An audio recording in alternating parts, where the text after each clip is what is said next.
Well, hello there, Apple Bites. This is your Apple Bite Ralf Tavares talking to you straight from our show here, The Writ. A show where you and I and you take a journey together to become better writers. And today we will be talking with a couple of guys who are working on their Kickstarter, and it's fantastic. But of course, I have to bring in the Shadow because the Shadow knows. Oh, man. Always got your back, bro. Oh, it's always fun to have you on board and us just start talking geekery. Sounds good to me, sir. Exactly. I will apologize ahead of time because I got my second shot today, so I may sound a little strange. Superpowers, here you come. I thought I was telling somebody, I was like, I felt the energy coming in. I felt the super strength, and then the chip kicked in, and all the processing started in my head. You have to be careful walking under high power lines for a few days, I hear. Oh, don't worry. I'll just pull in the electricity, and I'll go all static cling. There you go. Static shock is tragically underrated. Oh, I had my shot last week, so that's why I was a little bit down for the count too. So apologize for that. There you go.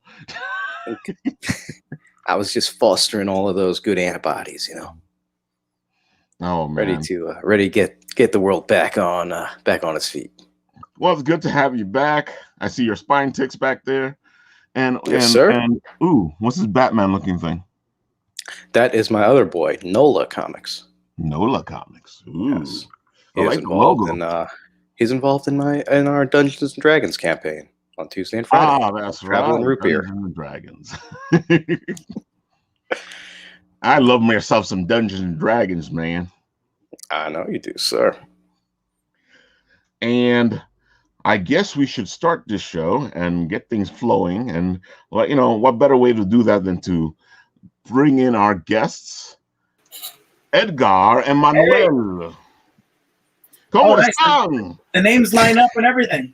Nice. Top of the midnight. I think we're getting a good start here. I feel like this Kickstarter is going well. Yeah. Hopefully, right? We're down to, I think, just under 14 hours, and we're $108 away. So one of your lucky viewers might be our over the top pledger. Well, you heard that here, guys. You may be the one that gets this thing over the top. So go over there. I'm telling you, this book is fantastic. Check it out. Just to give you like a little teaser here. Hold on a second. I'll add it to the stream. There we go. Yeah, let's do it. It's beautiful. Look at it. So let's put you on the spot. What is the selling point? Why should they do it? So why back us? I think the biggest thing is our story is very different, and hopefully it resonates with your viewers and with you guys. And also we're indies, we're true indie makers. It's basically Manuel and myself here. We bag and board, ship, and everything else. We have a small art team that we do work with, but all of the initial designs and layouts, everything are done here, and then finalized with our art team. But as far as the story, which I think is what's most important to you and your readers, Amerikaiju is basically what it sounds like. For those that know what kaiju is, it's monsters.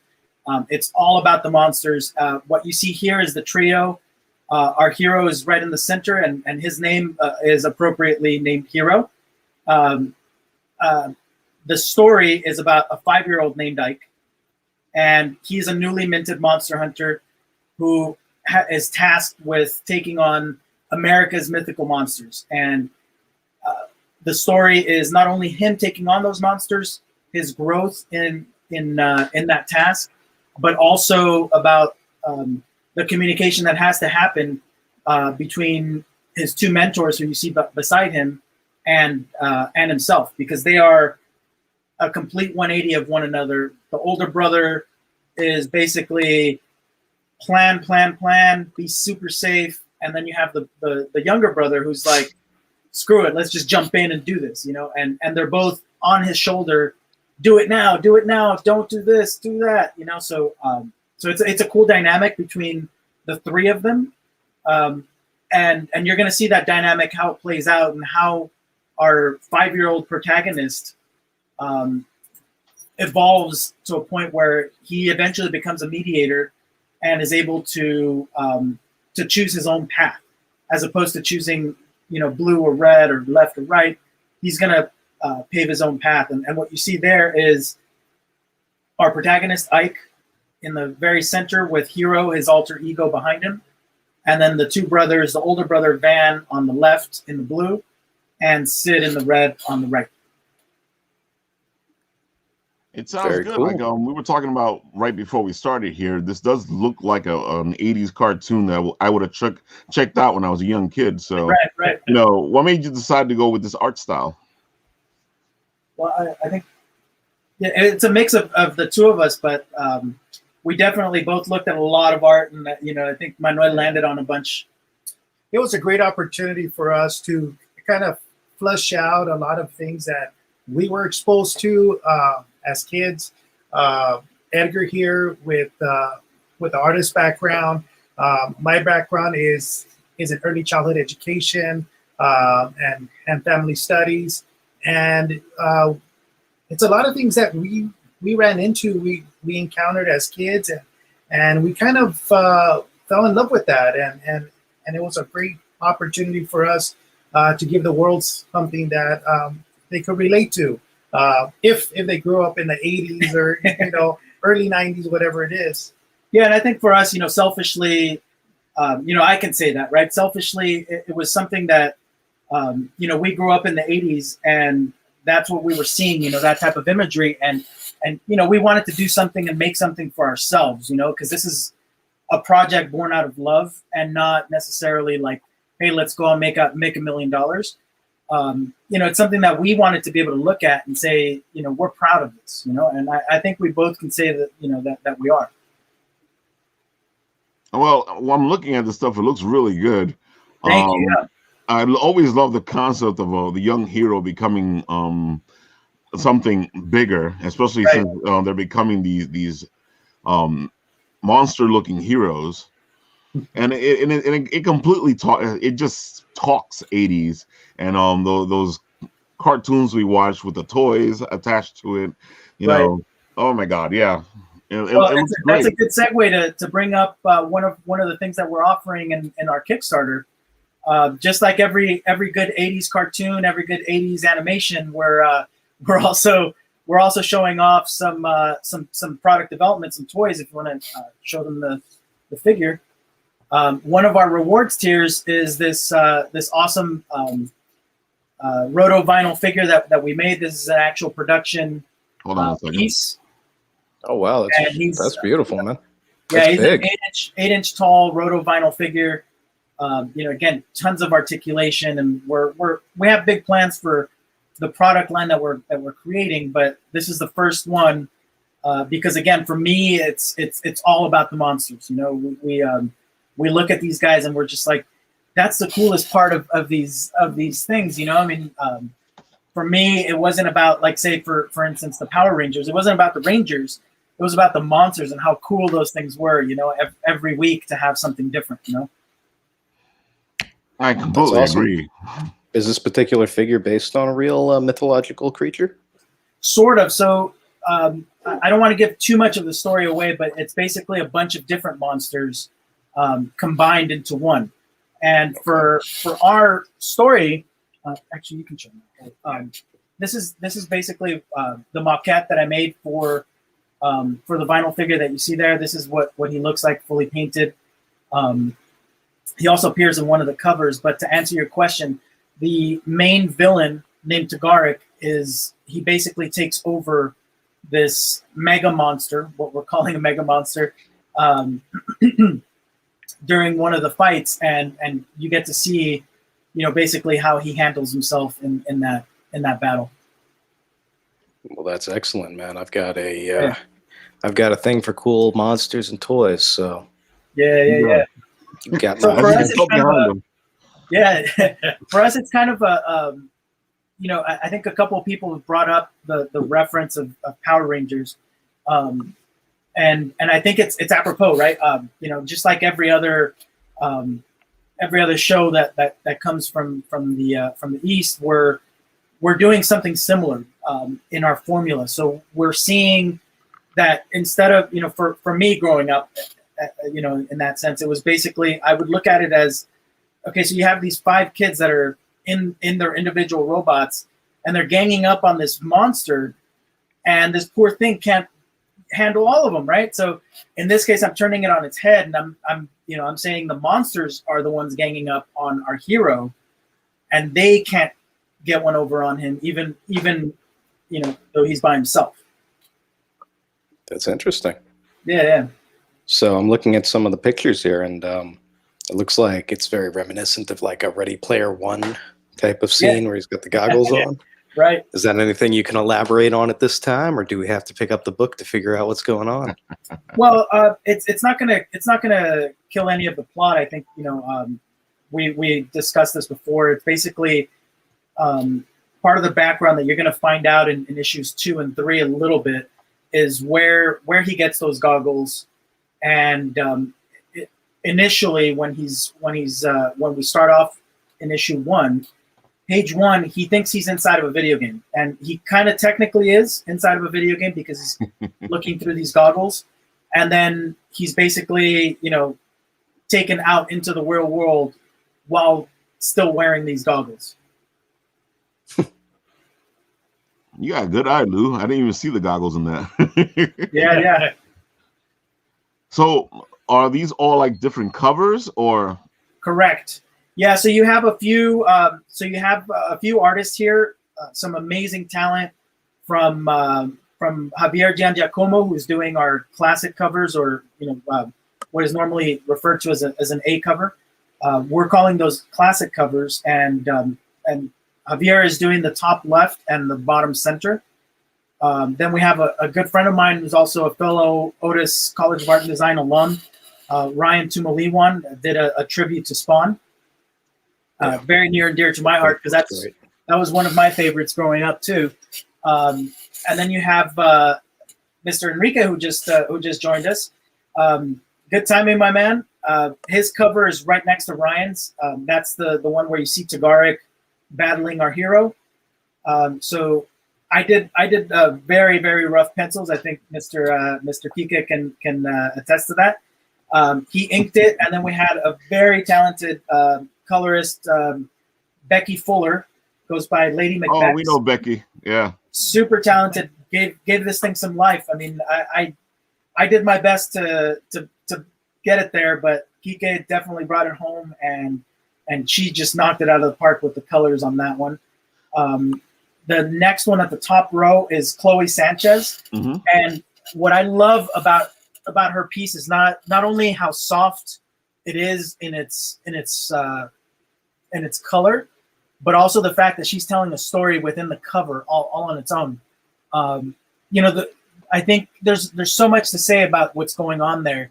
Just a little looser about what's going on there. You have his mentors kind of like yelling at the top of their lungs, like, "Dude, there's a monster out there!" And meantime, he's playing with action figures and pretending he's a monster, and you see this whole thing play out just in that cover, so it's actually a really beautiful piece that she made for us. The next one that's primarily red is a good buddy of mine, Mitchell Adams, goes by Butcher Brand.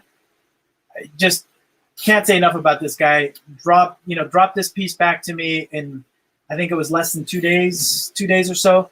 And he's done other work for us that will be revealed soon on social. This guy, he's primarily a toy maker. So he sculpts stuff by hand, makes resin figures. So if you're into monsters, Shadow, definitely check him out. He is Absolutely. What was his handle again? Butcher Brand. Yeah, on Instagram, Facebook. Instagram. I think Instagram and Facebook is the same. Most of these guys keep the same tags all the way across. And then again, you have Javier in the middle with colors by our interiors colorist. Both of Giangiacomo's covers are going to be by our interiors colorist as well. Mr. Miguel Gaton, who, I mean, if you look at the breadth of work just between those two covers, the difference in styles that he's employing. Just it's mind blowing to see how much he can change. He's actually a background colorist for animations back in the Philippines. Nice. So he's used to changing up his style a lot. And then the last one on the lower right, Mr. Bon Bernardo of Bon Bernardo Art is how he goes on Instagram. This guy he's a portrait artist that just really loves nerd stuff. And I mean, what can you say about the colors, the composition? He even threw a monster in there for us. I don't know if you could tell from your vantage point, but obviously there's an eyeball in the bottom center, and then you see tentacles kind of creeping up around and even in front of the logo. Right. I know what you're talking about. Hold on a second. Just the magic touch. I can bring that up. Yeah, I like this one a lot. You've got his good and evil, muses over his shoulder. Right. Yeah, it looks. I thought it was an eyeball there at the bottom when I was looking at it. I'm like, okay, I feel like they're showcasing something here. Going, look, guys, we got something over here. Right. I have to admit, like when I first saw, like even before I met you, or we ran into each other, what we did, I had seen the Amerikaiju logo pop up on my feed a couple of times. Yeah, hopefully. And I gotta admit, the logo itself caught my attention. Wow, thank you, man. Thank you. So yeah, I do most of the again, the graphics and layout and stuff like that. So it's big praise. Thank you. What made you decide with Amerikaiju? I don't know. Mostly spite, like most things in my life. It's a cool idea. I'm like, it sounds like something like, what we're gonna call it? Well, actually, Manuel can probably handle this one better because it gets me riled up. No, go ahead. Well, so back, I think it was 2009. Another buddy of mine and I, Mr. John Ottinger, we started going to conventions. He sounds familiar. Yeah. We all love dwarves.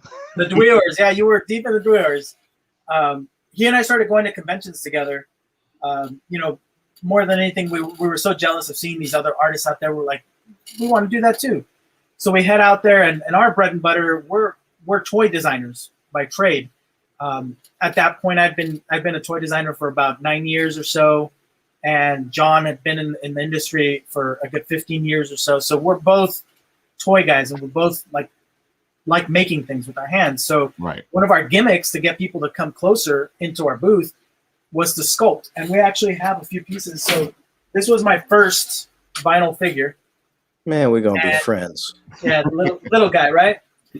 And during these conventions, we would take some polymer clay and just noodle around on these figures. So you'd go from a blank figure like this to, something cool like this. This is something John did. And that guy, man, I mean, he took maybe all of 20 minutes, 30 minutes to do the actual sculpt. He sucks at painting, but he's working on pulling people in, and I'm doing my little noodle on this figure. And out of nowhere, this like small group of like live trolls comes over, and with like 4 or 5 people around us. They're like, Americans can't make kaiju, and they just walk away. And man, I was about to. I had an X-Acto knife in my hand. I was like, man, come back here. And John's like, nah, just forget. Come on, let's keep going. He brushed it off right away. And for me, I was still like, boiling, and like kind of getting things out. And a week later, I came back and I was like, you know what? Out of spite, I'm going to create something specifically to answer that dude's little keyboard type of bravery there. So I thought about it a lot, and Amerikaiju just came up. It was just one of those things where it was like, that's a very absolute statement for me, and I'm like, yeah, Americans can make kaiju. We can make pretty much anything, and so that's where the name came from. I started with the name and the concept of it's American kaiju, but at first I was thinking like, it's like our version of Godzilla or our version of, et cetera.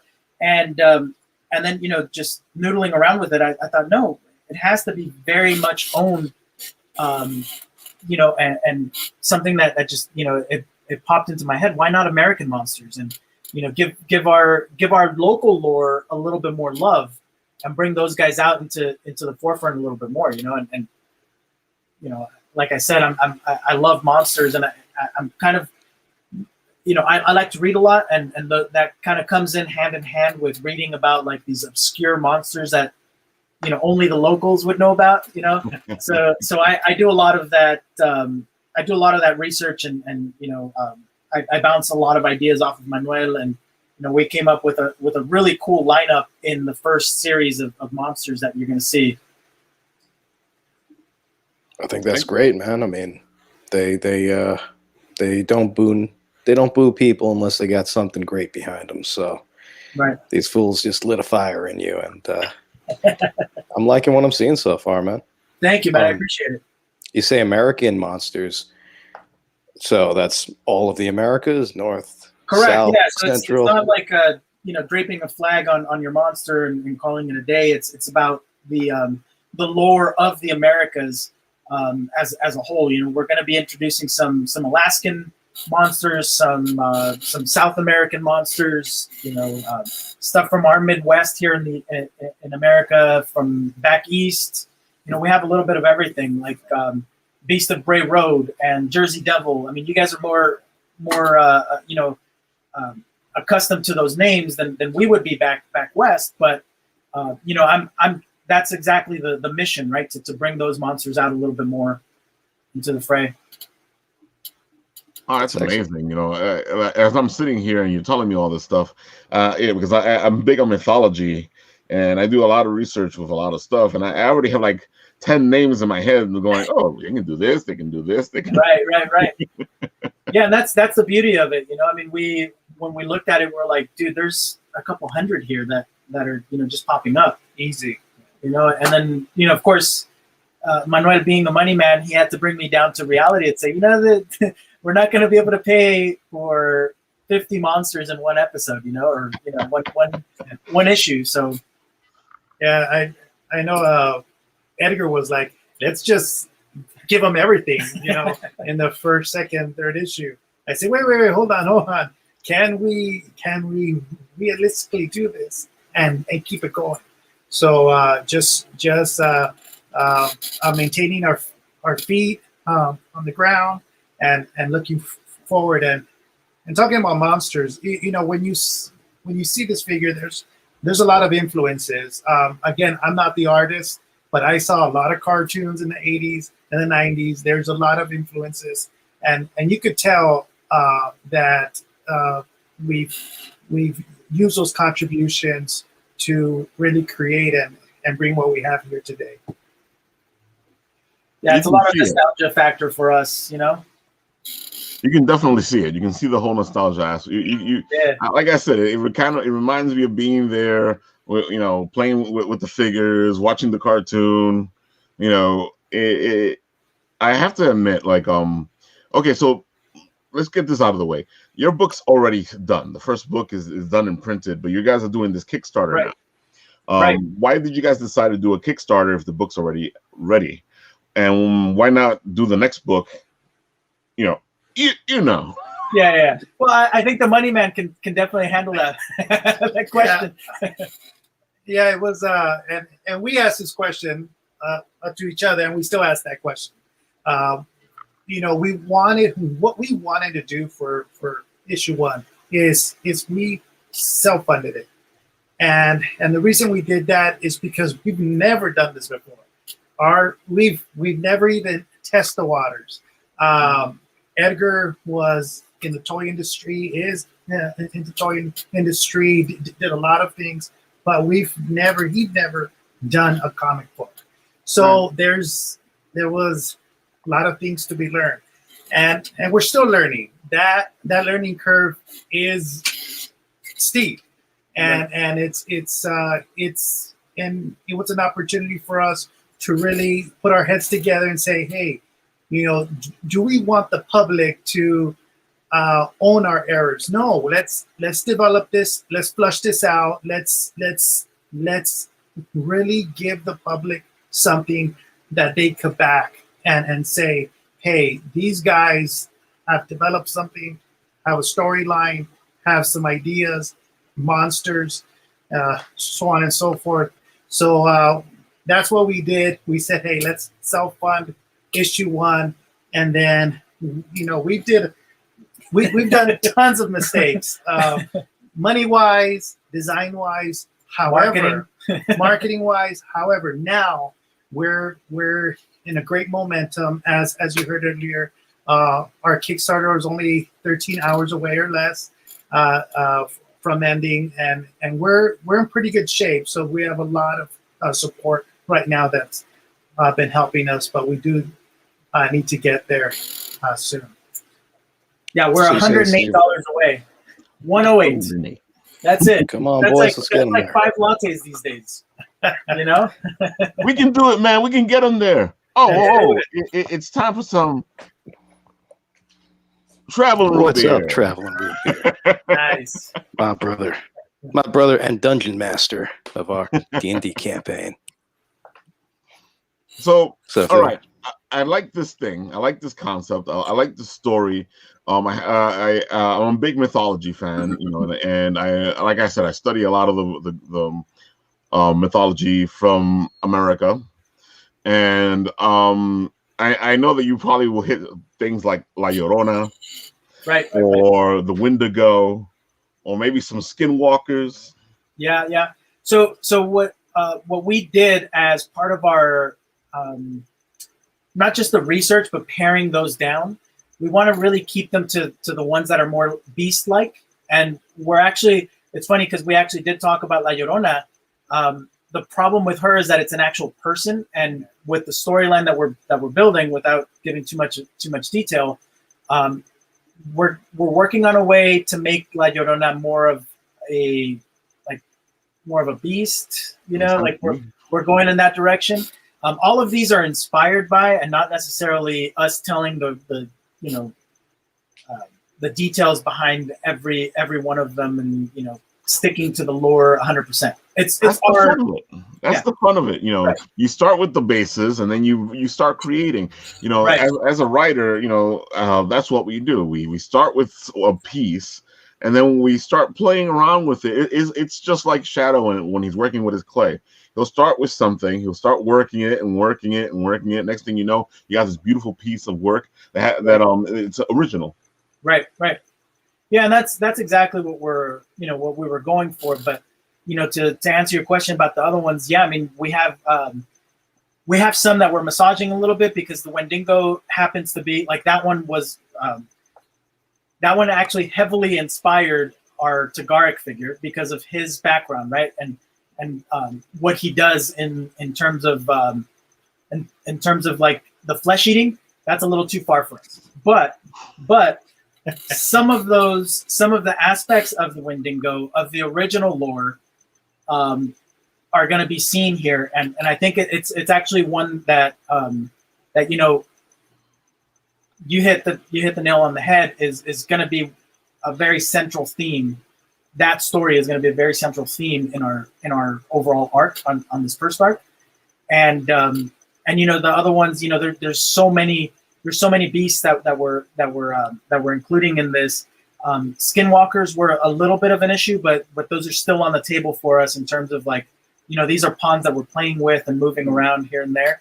But yeah, great question. I think there's, like I said, we have a map of these monsters.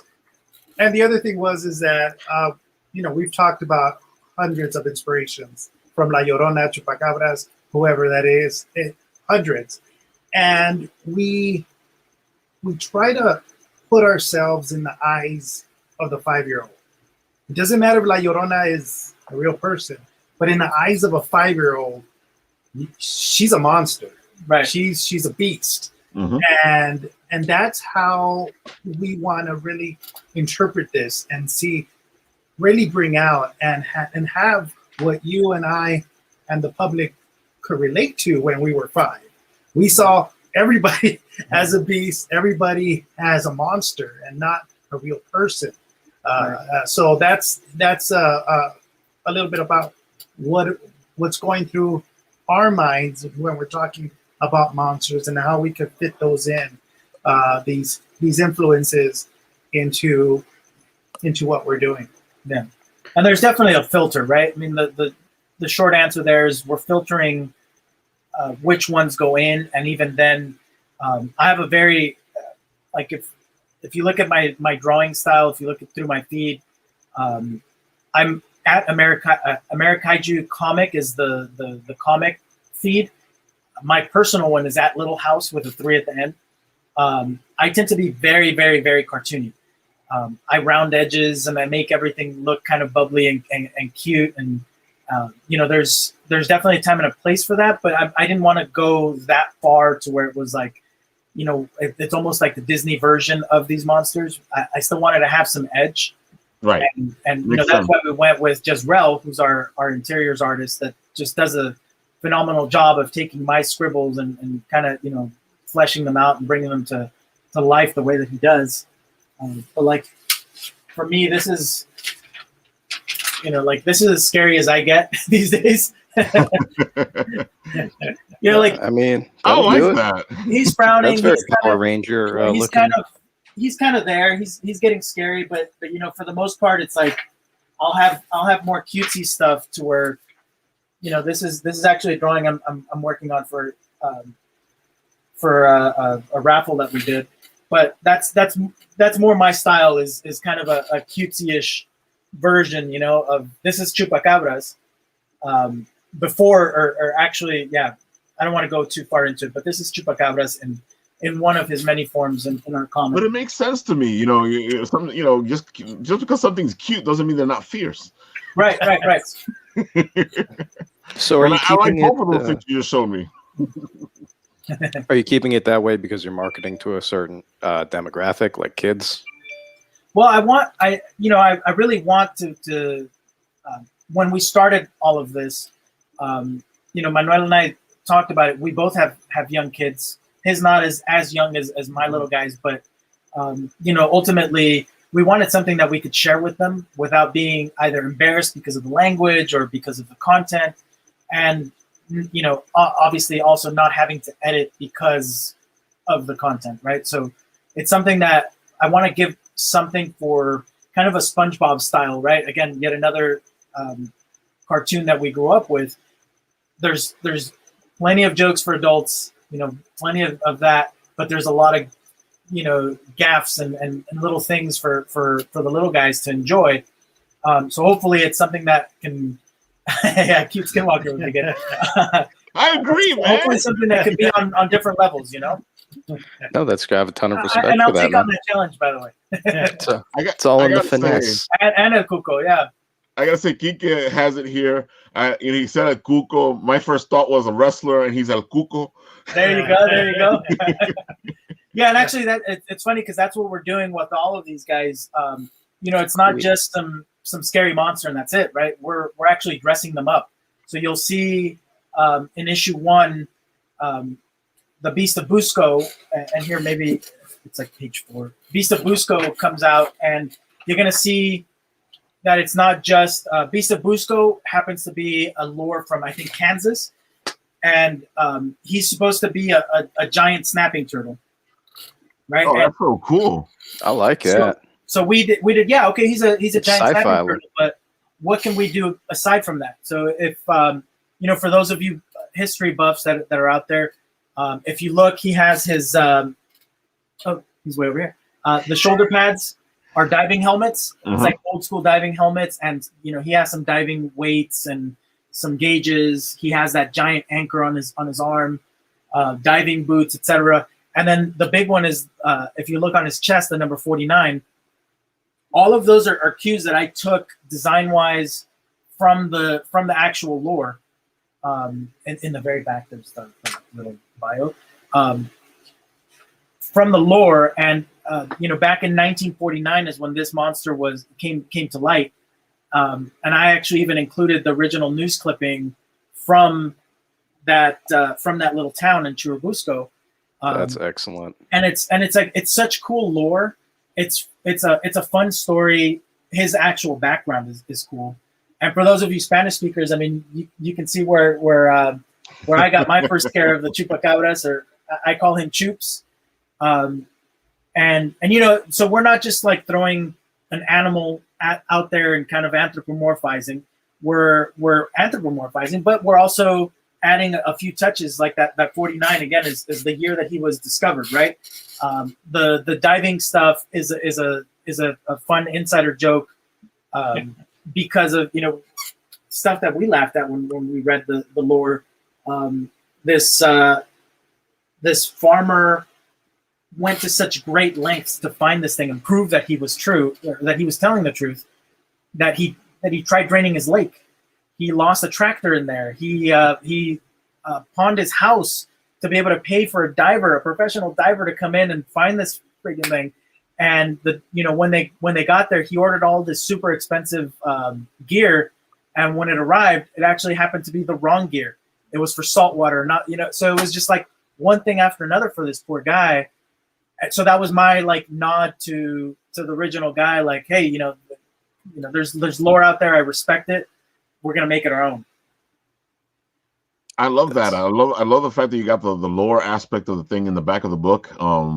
That way they can see where you got it from. Yeah. That's just amazing. I feel like sometimes, you know, people put this stuff out there. They don't really put too much thought into it, and they don't tell you too much about what's going on in the background. Yeah, well, like I said, I mean, this has been a project that I've been noodling personally since like 2009. And I talked to Manuel about this, what was it, 4 years ago now? About 4 years ago. Yeah, 4 years ago. And he kept telling me, well, when are you going to do something? When are you going to do something, right? And like, let's do it. And, you know, finally, I think Corona got to pretty much everybody and said, hey, slow down. You have time now. And, you know, basically that was us. You know, we had some time to flesh it out. And, you know, he was like, you got to do it now, you know, strike. Yeah, it was I think 2 years before coronavirus. I also do taxes on the side, so I was doing his taxes, and I said, hey man, let's. So if you need taxes done, here's the guy. I said, let's do something. CPA, man. You know, we've been friends for over 20 years. You know, we know. I know his family, he knows my family. We go way back. We went to the same high school. We played, you know, sports, things like that, and we stayed friends. And I was doing his taxes. I said, hey, you better start doing you better start doing something now. So he's like you're broke. You know that, right? Let's because I saw a lot of talent, and I'm like, wow, you know, hey, let's do something and that's how we got started. Can I ask, you've got so our protagonist is a kaiju hunter. Correct. Would you categorize it more as like he's got his list that he's going down to defend someone against, or is this kind of like a Pokemon style thing where he's trying to hunt down in different regions? A little bit of both, and you know, it's funny because you bring up Pokemon. We also thought about it in that way, but the way that the story is rolling out, he's just as clueless as the reader is, and to some respect, as to like how these things are coming out, where, and all of that. So the way that I'm writing it, I'm really kind of laying out this arc for him to grow through, and so you're going to see him go from one end of the spectrum to the other, and I don't want to get too far into it, but basically you're gonna see him come across monsters a little bit haphazardly and randomly, until he doesn't. You know? like exactly. I guess a follow up to that would be is he entering into a world where this sort of monster hunting is widely accepted and he's new to it, so we're learning about it through his quest, but there's others who are already deep within it. So yes and no. Again, that's a great question. Very insightful. His mentors happen to be the previous monster hunters, And again, we're going to find out a lot of that information as you go along. And I'm dropping little hints here and there. And what's great is, as I'm writing, I'm already done all the way through issue 5, and issue 6 has already started. It's 6 and 7 are already in an outline phase. But Nice. But as I'm writing 5, I'm going back and going, oh, yikes, I forgot about, let me put that in issue 1, or where does that monster come out in issue 4? So let me go back and put that in. So we're actually dropping a lot of Easter eggs that might not be obvious to the reader right now, but it's stuff that we're going to reference in like issue 5 that are going to be major plot points that we're dropping into issue 1 even, right? And something that Manuel just authorized, so thank you. We're actually doing an issue 0 to go back in time and really flesh out the mentor's background. Because when we saw them, we were like, dude, there's so much cool packed into these 2 characters. We can't just leave it at they were mentors and explain how he got there and that's it, right? So in the course of the last couple of weeks, I've been chipping away at him, and he's finally given the green light to move forward with that issue 0. That's great. I like the fact that you guys are delving into the whole lore of your book. So you guys have issue 1 in there. That's what we're looking at right now. Right. How far along is issue 2 from being made? We're almost at inks right now. Yeah, so we have all of our pencils there. We're I can speak for myself. I actually jumped the gun on 2. Like I said, the script is already there. The layouts were already done, and I'm an impatient guy. I didn't want to necessarily wait on the Kickstarter to be successful before I greenlit the next part. And really, it's because of the way that we are, right? We're thinking, okay, the Kickstarter is going to speed things up. Yeah. It's not going to decide whether or not this thing lives. It's going to live. It's basically going to be either a turbo booster for us, a rocket to the moon, where we're going to be able to say, okay, on a bi-monthly basis, we're going to release issue 1, 2, and 3, and it's ready to go. So for those that are fans, we're going to be able to give you content to read and not have to wait 6 months to read the next issue and hopefully remember us in 6 months, right? We're gonna try and feed this to you on a much faster cadence. If Manuel had joked about the Netflix aspect to it, right? Like you get your hands on the Stranger Things, and you want to watch the whole thing, right? You want to binge, and that's kind of the way that we're looking at it, Well, yes and no. You're actually getting very close, but remember, this is this is basically written for all ages. So we are going to touch on that a little bit with our filter. I was gonna say, I can tell, if you guys got issue 1 already in the books, and this is just so you guys can help it push the project along, it already shows that you are in this more than the Kickstarter. You're in this to do the book. More. Yeah. Yeah. And I think if you guys did the first book already, that says a whole lot. Yeah. I mean, I see one of the. Go ahead. Oh, I see one of the incentives is trade paperback. So you guys are already ready to rock there. Right. Could I ask how many issues are included in that? That'll be the first 3 issues plus some bonus content that we're already planning. Nice. Yeah. See, look, we're already teasing you guys. These guys are ahead of the game. They're already jumping way ahead of us. So you want to support this because they're already on the go. That means that issue 2 will probably be down the line in about a month or 2 or 3, and they'll be ready to go. Yeah, I think we're planning on what was it, June? How about June? June for mind reader. June for issue 2. I think it's it's June issue 1, July issue 2, and then August issue 3. So we're kind of giving a little bit of space to breathe, and also because we're actually knee deep in the process for registering with Diamond. Even though that might be kind of a bad word in the indie community, but we're still indie. All it means is it makes our job easier, because we're literally calling comic book shops and saying, hey, before you hang up, please listen to me. We're indie makers and we have this comic and it's really cool and you have to listen, right? So we're doing all of that work. All it means is it gives us a little bit of a leg up to be able to call and say, hey, reference number XYZ. That's our comic. Those are the graphics. So I don't have to do the typical like, hey, let me send you a link and can you give me an email that's a valid email, so I can send this off to you. It's all right there. They can open their previews book and get right to it. It doesn't mean that we're any bigger. Just it's still the two of us doing all the hard work. So there's no jump yet.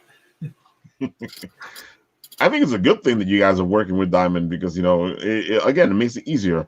You're with Diamond already. That means that people can get the book to their shop much faster, much easier. And like you said, all you got to do is go, dude, we're in Diamond. Check us out.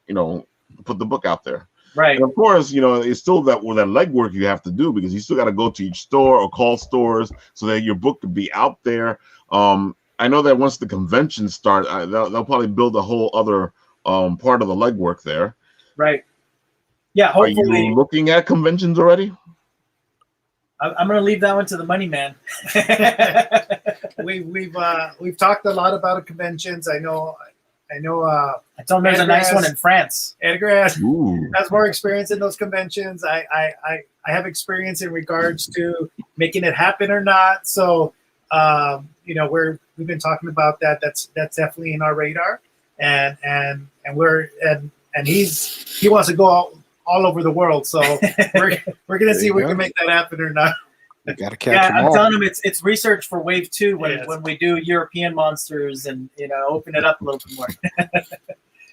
No, but seriously, we are looking into the possibility, but right now our focus has been generous folks like yourselves that are allowing us to be guests on your show, as our version of going out there and peddling our stuff one-on-one. We're looking at it, and we want to be really careful COVID wise, even though, to your point, you just got your second shot. I got my second today as well. But that still doesn't mean that I'm, that I can go out to these conventions. We get you. I have little guys at home, so I'm hoping that we get to that point where as a family, my wife feels a little more comfortable with it. And he's got a family. Happy wife, happy we life. have to think about those things, but it's definitely on our radar. We completely understand. Me and Shadow here have talked about this a couple of times, because we've had chances to go to certain conventions that are already working out there, but we still have that idea that we have to take care of our families, so that there's just certain things we, as a family person, you just can't jump into. Right. But that being said, when the tides are a little bit safer, man, you guys are ready to rock. You've got everything in line, and I'm looking forward to seeing you at these cons. Right. Yeah. And, my background has taken me all over, and I actually did I think like a 2-year tour of the States, where I was going all over for conventions. I was basically, through my original figure that I showed earlier, I hooked up with Stan Lee's folks, and so you guys can see it a little bit better. Does he have a name? We did some contests with POW Entertainment with Stan Lee, and that evolved into a contest that Stan jumped behind, which is so freaking cool, right? I'm not even super jealous. And then I basically wrote him a thank you note one day, and I drew this little guy. Dude. Oh my God, he's so cute. Oh, that one. The original sketch is back here. Show me that one. The original sketch is back here on this corner here. You can see that. I can see it. Yeah. So that was the original sketch that went into a thank you note. He had done me a favor, and he had called the convention for me, on my behalf, and like got us in. We got the red carpet rollout and everything. So I sent him a note, and that was like in the summer or so. And then his people call me, and they're like, hey, so that little toy that you designed, let's make it happen. And I was like, what toy? What are you talking about? And lo and behold, they're talking about the sketch that I made for him, and she was like, he loves it. He just laughed his head off, thought it was the cutest thing ever. He commented because not very many in the beginning. If you look at who was our competitor, won't name names. They didn't include his wedding band. And I included it because it was one of those things where we were spending so much time with Mr. Stan Lee that it was one of the things that he was very proud of. His relationship with his wife and all of that, and I included it. We painted it and everything, and he was like, "That's the detail that got me." He's like the glasses are cool, and the mustache, and all of it is awesome. But you put the wedding band on there, and I was like, it wasn't even something I thought of. It was just like that's part of Stan, right? And again, because of that, and being in the right place at the right time, this little figure, helped me travel all over the states, and I was able to go to Texas and Tennessee, and I think I went to Atlantic City once, and New York. It took me all over the place. And for those 2 years, I was traveling pretty much every weekend, and and that got me some experience in the world of conventions. Aside from we've been going to cons for God knows how long now, but so we're used to the conventions and everything. In other words. That is a good way to dive into conventions, and it's also a very behind the scenes look at conventions, especially because you're walking around promoting this thing, which means it's not even you at a table, it's you enjoying the convention and still promoting your thing. Well, I kind of wish it was that. It was actually at a booth. I was stuck in a booth, man. I was in the booth. We had these giant. I still have the walls that I made specifically for that. That I couldn't part with them. It's these walls here. I made these walls that would travel. I would throw them on a pallet, and they would go from one city to another. And I had this giant Stan Lee head. His head. It was basically a flat version of it that would sit up against the wall, and it was from one city to another. It was just me, literally just me. A couple shows my younger brother went to, but for the most part, it was just me packing and wrapping and shipping all this stuff out. But it was me stuck at a booth for 12, 14 hours a day, trying to pitch and sell, and it was a lot. We feel you. We've been behind that booth, so we know. Looking forward to getting back to it. Right. So you got this project. Yeah. You're doing this great thing. I love the art. I love the story. You have you're all the way down by book 6 and 7 as you're writing. What else do you want to accomplish? Well, for us, I think ultimately we're after the world building aspect. There's many places where we're already branching out. There's about 5 different IPs that can stem from this. Wow. Ultimately, it's branching out into other comics, right? That's a natural progression. We want to be able to tell stories. For instance, like I said earlier, we're going to tell a little bit of the backstory of these 2 brothers that used to be the monster hunters. And why haven't we heard of them, and where have they been? Why are they in the form that they are? We're going to learn a lot of that in that issue 0, but we're doing a lot of that. But ultimately, my dream, the way this started out, is, I want this to become a show. I want this to become an animated piece, and that's, you can see that. And that's where we're looking at these comics when you look at the insides, we're looking at everything from a standpoint of these are storyboards, right? We're going to storyboard this story so that we can animate this later, and if the studio wants to pick us up, what my vision is. If I were in that position to like direct it, right? This is how I would look at it, and the treatments that I would give it. If you look at the layouts, one thing that one of the things that I was very insistent on is the tone of the colors and how that transfers depending on the mood, right? So like in this mode, he's fighting, he's having a good time, right? The monster hunter, and then at the very end, you see a little bit more of that red tone because he got bitten by this monster. But then when you go on, I'm not going to describe this one too much, but you have a darker tone to it because one, he's getting back to life, and in this scene, you're starting to see the main villain, Tagarik, come to the forefront, right? So it's a different feel that we're giving it. So lighting plays into it. We're looking at it from that standpoint of this has to be our proof of, that we would be able to make that jump. That's interesting. So this is really a proof of concept, and your final goal is to have that show. Right. Do you have any experience in animation or anything like that already? So a little bit, very ancillary.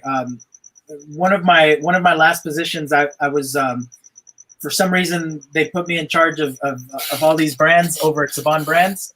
One of those being Power Rangers. So it was a brand that I was I had control over the publishing worldwide for that, for Popples, for like you name any 80s thing that Saban owned. It was under my purview for publishing amongst other categories, but the main ones, like games and that kind of thing. So in that, I had some insight into the way that comic books are made. Good night, Kike. Thank you for joining in and being here so long, man. Good night. So I had that experience of being, in the room, when we were talking about, this monster comes out at this point and not this, and here's the formula for the show, because they all follow a formula. And that's one thing that I found was very powerful to demystify the way that these shows are written and the way that they play out on screen. The way, even something like Popples, right? You would think like, oh yeah, it's just a regular show. There's still a formula that they follow. There's still a cadence to each one of these TV shows, and the arcs that they still follow, and they're very strict about the arcs. They still have to have some growth between the characters, even though they seem like one-off shows. It's still a whole season for them, and they're looking at like how these characters can grow within their own little world, So to that point, so you've been in the kitchen, you learned the recipe. Who are you cooking like? Who was your biggest influence? It's a big mix. I think we talked about what our influences were. For me, DuckTales. I'm a huge DuckTales fan. Nice. He-Man. You name it. Anything from the 80s, even into the 90s. Gargoyles. We're throwing a lot of that stuff. He's getting a little Mighty Max out of some of these. Yeah. There's the storytelling. I've had to go back to relive those shows and really see like what was their formula. Now that I'm looking at how to break down a TV show, how did they break it down? And it's super interesting to see when you start seeing the formula play out before you. As a consumer, you're looking at it and you're thinking, this is a cool show. There's something about it that I like. And the reality is you're drawn and mesmerized to that formula that they're laying the ground for. And beyond that, everything else is like breadcrumbs leading you to whatever growth they want that character to have. So for us, there's a lot of stuff in there. I mean, it's jumbo for us, it's like, or jambalaya, I should say. It's everything that we've grown up with. Yeah, like video games, just some of the video games to mention, Bubble Bubble. Yeah. You know, Yeah. what is it? Ultra Beast. Right. You know, things of that. Those are the influences that we talk about and see how in their shape, how can we contribute some of that genius art or whatever it is into what we're doing.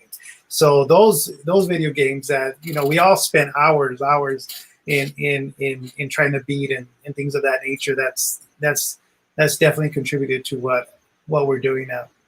Yeah, and even like Rampage, you know, for me, I mean, we talked about that at length. Like, how close do we want to get? And it's like, we're in the world of Rampage. You know, let's definitely forward. And, you know, like, the original, not the Rock one. Even though I actually enjoyed the Rock one, but yeah, more like the 80s one that we grew up with. You know, it's there's a lot of influences thrown in, and you know, like I said, for us, it's just a big melting pot of things that we love, and then giving it our own spin, making sure that it stays an influence and remains an influence, as opposed to, you know, being a carbon copy of any single thing, you know. Absolutely. Yeah, if you figured out a way to spend a long day at work watching Gargoyles and playing Rampage for influence, that's Research. that's a good life, man. Exactly. I tell my wife that all the time, and it doesn't fly for some reason. I'm just researching, man. Come on, it's my job. Yeah. The things we do for love. Yeah. Exactly. All right, so what's your last line here? What is the last thing you want to leave with our audience, besides where they can find you and all the other juicy details? But what's the last bit you want to leave with them? I would say if you love monsters and you love 80s nostalgia animation styles, this is the book for you. This is a story about monsters. It's a story about a boy that is imbued and just kind of thrown into this world of monster hunting, and you get to come along for the ride as he grows into and beyond his on-screen idol, because we're throwing that in there too. His on-screen idol is Hero Man, and he wants to be just like Hero Man, and he explains a little bit of that in issue 1, so you're not left too much in the dark. But yeah, if you like 80s style animation, monsters, and American monsters, if you're tired of seeing just Godzilla on the screen, you know, this is where we come in. That's our niche. So where can they find you? So that, you know, because this is great stuff. We want them to get the Kickstarter going. We want you to help you push you over the edge. We want them to continue with the 2 and 3 and 4 and 5 and 6. Tell them exactly where they can find you. You want to give them the website? Yeah, you could find us at AmericaIjuComic.com. There's all the links there. There's a quick link on there for our Kickstarter. You could explore the page. There's a lot of great information and artwork there. So yeah, that's where you could find us, and directly to the Kickstarter campaign there. Right, and all our social links, our social media links, are all Americaiju Comic. So any of the platforms, from TikTok, Facebook, Instagram. I think I had a MySpace for it or something. I like to be everywhere. Really? I love That's MySpace. great. I love my top 10 music. You know, I know it ages us, but It does. For sure. So you guys, you know, when we finish, just put all that stuff into the comments there. That way, when people are watching the video, they can see it and they can click on it. Sounds good. How far are we from We're gonna your put it in the goal? description and all that, but you know, this gives you some more places for them to click. Right. So we are. I don't think this thing is updated. So as we speak, we're 15 hours left. It said that an hour ago. Oh, 14 hours. Oh, we're over. 31, 32. We're $32 over. All right, thank you, Apple Bites. I knew that we could get them over. Those Apple Bites helped us, man. Well, congrats, Very man. cool, Can't very wait to cool. see this. Congratulations. You Can't heard wait it to see here this first. comic come to life. They are over. at They night are now. doing it. Yeah. So it's awesome to see that we're over. So we're less than 14 hours to go. So if you guys want to keep it going, there's some stretch goals in there. There's I'll have to update the stuff, but there's going to be some special stuff just because we're happy that we're over this hump. Step one, of course, but we're also going to be moving forward with issues 2 and 3 and keep going from there. That's great. Sebastian, Sebastian, what's up, bro? yeah, Oh, so that's awesome to hear, man. I am so happy that you guys are over. I kept hearing, it's the funniest thing. We talked, and you're like, "Oh, Ralph, I want to do the show." Not just because I want to do, talk about the Kickstarter. I just want to do the show. Right. Like, okay, we can do this. So I looked at it, and I saw that you guys, we would be on the Wednesday, probably a couple hours away from you guys ending. And I'm like, you know what? I'm going to bring you in for our Wednesday written writ, our late write, and hopefully, we can get something done. We can give you that last chance to state your case. Man. Right. Yes. Our last day there. 23rd hour. Yeah, exactly. Literally. Initially it was, we had talked about a July date, and it was really like, hey, I'm looking at this in the long run, right? Like I'm looking at, in July, I'm gonna most likely be on issue 3 or issue 2, whatever our cadence is at that point, right? And that's right around the normal date for Comic-Con. I know it's a little bit later this year now, but it was all with keeping in mind that this is going to be something that we're in it for the long run. I think you are on Apple Bites on July 3rd. Or 2nd. I know it's right before 4th of July. And I put you there on purpose because it's a Merry Kaiju. There you go. Like, hey, we gotta be American here. There you go. We might even, we're gonna do something special for the show. We'll make sure we do something cool. Can we get a variant cover for 4th of July? What's up, Lou? Can we get a variant cover for the 4th? Ooh. There you go. Yeah, we might be able to see something happen by then. I mean, we have the time now to breathe, and we have something